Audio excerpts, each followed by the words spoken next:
Noong panahon siya ay hari, masiglang kanyang pagpati. Mahigpit ang hawak ng mga daliri, at ang lakad na may matuwid. Mahusay ang kanyang talumpati, mag-isip kung siya ay magdamit.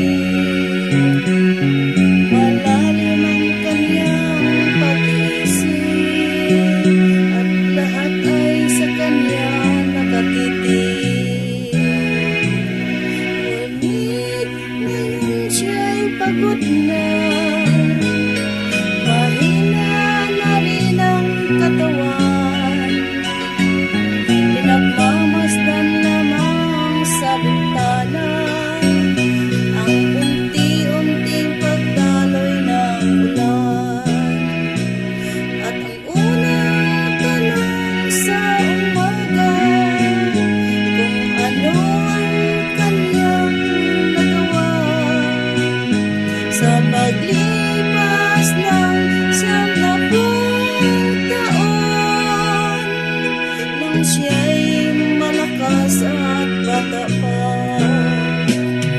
Si Lolo Jose, si Lolo Jose, si Lolo Jose ay matanda na.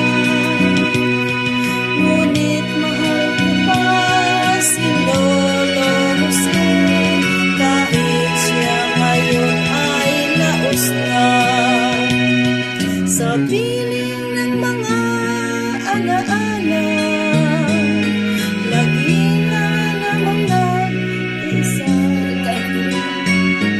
Kahit sulyap, walang maaasahan sa anak na di man siya mapagbigyan. At ang unang tanong sa umaga, kung mayroon pang siyang nagigisnan sa liwanag sa nalalabing buhay. Ngayon siya'y matanda at laos na.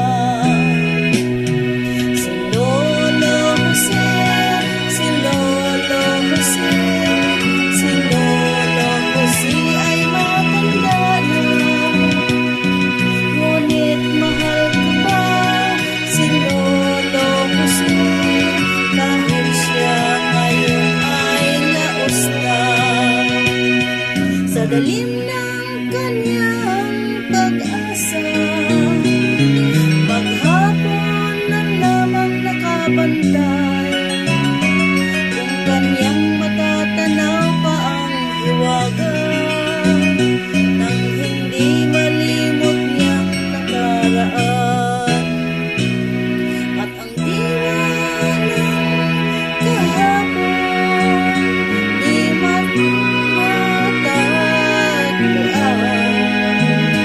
At ang sinag ng umaga, di maalam.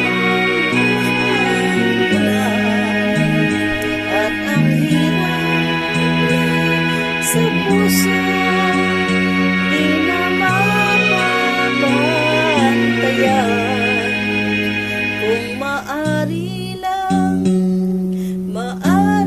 lang pawiin ang dusa. Si Lolo Jose, si Lolo Jose, si Lolo Jose ay matanda na. Kahit mahal ko pa si Lolo Jose, kahit siya ngayon ay laos na. Mayong gabi guys. Kauban ako akong apo, atong mahalon day ang atong mga ginikanan. Atong tagaan og panahon. Kaya kung wala na sila sa kalibutan, habang buhay na to dadon,